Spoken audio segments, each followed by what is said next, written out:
So how many of you have this button in your sleeper? Well, this is the new button in the new truck here. I'm getting loaded right now, so it's a little bouncy. And I figured I'd never use it or need it. Well, the kids wanted to push it really bad. They were all over it. I said, don't push it. I don't know what it does. I figure it honks the horn. Well, about 4:45 in the morning this morning, I reached up to turn the light on. The alarm went off, and I was getting ready to turn the light on. And I knew when I put my finger on that button, it was the wrong one. But I pushed it, half asleep, and thought, no big deal. Just push it again. It'll go off. Yeah, that's not the way it works. No, I had no idea how it worked.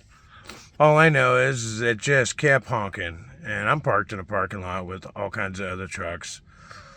And I'm thinking, how am I going to get this thing to turn off? I'm pushing every button. I'm holding that button down. I'm pushing it more times. I even went up and honked the horn once just to see. Nothing. So, thank God for Google, right? I Googled it. How do you deactivate the panic button on the new Freightliners? And this guy comes up. It's a YouTube video. Meanwhile, it's honking. There's people waking up, the whole bit. Yeah, that was the longest, whatever it was, 30-second video I'd watched ever. Because he's like, now you hit the button. So now what do you do? And I'm like, yeah, what do I do? Hurry up, man. People are waking up out here. Well, it's really simple. I'm like, I bet it is. And basically all you do is you release the brakes. And then put them back on again. And that does it. So, of course, I'm going to demonstrate it for you. Let's see here. Go over here. Let this yard dog go by.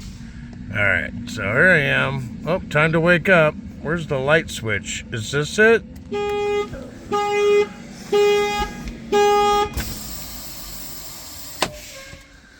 And that's how you do it. Yeah. A hell of a wake-up call. I really didn't need coffee after that point. But anyway, so I'm in my underwear, right?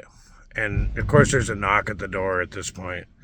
And I'm like, oh man. And I open the door and it was another Walmart driver and he goes, you all right, man? I go, yeah, I'm fine. I go, I never intended on pushing that button, but somehow it got pushed. And I had to Google it to get the answer. And he laughed. And he goes, I just want to make sure you're okay. And I said, that's pretty cool, man. I'm glad you checked. So, don't push the button. Well, you can now if you want. But hurry up and push that brake before someone comes and knocking. Well, today wasn't a bad day, actually. So after I left, or after my little horn experience, panic button fiasco, I continued on over to McCarran. I was empty. And they ended up giving me a load to Sonora, a grocery load, just dry groceries, drop and hook, and then so I did that, and then after that I went to the Niagara Water Place here in Stockton, and it was a live load, which is kind of unusual. Normally it's drop and hook, but yeah, it wasn't bad. I think I was there maybe 45 minutes. And pretty much just parked outside the gate here for the night, and then I'll take it in the morning. So after I did the Sonora, they gave me it's Niagara water. Normally it's a drop and hook, but it ended up being a live load. And I thought it was going to take a long time, but it's a green light, so not too bad. Although I'm probably going to have to sleep outside the parking lot here. No, not really a bad day, actually. So it landed up, what I get, 431 miles, which is not a lot of miles, but, you know, it doesn't really matter because I had lots of activity. And so it's weird. I made $395, which is exactly what I made yesterday. Yesterday was $395.81. Today was $395.31. Crazy. So, under my ADP, I haven't been rushing. I've really been taking my time. I ended up talking with people there at McCarran, and just using the shower and just pretty much screwing off. And I stopped. Normally, I don't stop and take an extra meal break, but I was hungry and I decided, you know what? I'm just going to take an extra 30 minutes. So, ate up some of my day. So, didn't make that ADP of, where was I at again? 437, I think, but that's okay. I'm totally cool with that. So, not a bad day.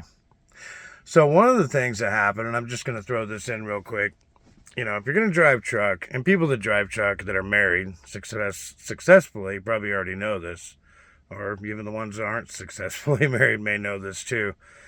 If you're going to be married, you know, have kids at home and a wife at home and all that, and be out in the truck, you need to be together with someone that can handle things on their own. Something comes up, some kind of thing happens, you know, you're not going to be there. And you need to be prepared for that too. Sometimes you just can't be there. I mean, obviously, if she's in the hospital or one of the kids are sick or whatever, yeah, I'm heading home. There's no doubt. But sometimes there's stuff where it's like, I don't really need to go home. I wish I was, but you know, you're gonna have to handle it. My wife, she's been a trucker's wife for 22 years now, and she's handled it every step of the way. In those early years, I think we both kind of struggle with it a little bit. This is before kids, of course, but now we're used to it now. She handles stuff. And so this morning I get a call and she says, you know, we live up in the mountains and we have chickens and dogs and horses and all kinds of ducks and all kinds of animals and stuff. And she goes, yeah, this morning I got up and the chickens were throwing a fit. We let them free range. So she went out to take a look, and seemed like nothing was happening. And she walked down to our pond because she thought she saw something down there. So then she walked back out of the pond, and then she looked off to her left, and there's a mountain lion 30 steps away. She knows it's 30 steps because she went back and stepped it to see how many feet it was away. 30 steps away, mountain lion right there, and there was a dead chicken there. Had gotten one of our chickens, and he had his ears pinned back, and he was in like a pounce position or crouched position. Well, my wife's smart. She knows don't turn and run because, you know, these things will chase you or whatever. So she just stood her ground, and then she barked at it a couple times, and it ran up the hill, and then she backed all the way back down the hill, not turning her back just in case it wants to turn around or whatever. But told me all about that, and I thought, you know, that's my wife. She went down, you know, she got what she needed and went back up there, but it was gone. I'll just leave it at that. But she handles stuff very well. And I thought to myself, man, I wish I was there, but you know, what am I going to tell them at work? We got a mountain lion. We got a ton of mountain lions. We got bears. We got all kinds of things. I can't go home, you know, just because there's a wild animal by the house. Otherwise, I'd be at home every week. So, I don't know. It's just something to think about. If you're just getting into trucking, you think you want to be married and all that, you need to pick a partner that can handle doing things on their own and just handle things, period. I know a lot of people may not live in a country or a mountain setting, but, you know, it don't matter. Stuff still comes up. You can live in a city and there's, you know, your wife can land up dealing with all kinds of stuff that's trouble or a problem or whatever. And so, you know, think about that before you decide to do a career in driving a truck, or you're in trucking and you're deciding to get married. You know, definitely want to think about that. All right, so that's what I got for you this week, or today, and I'll be back tomorrow. Catch you guys later.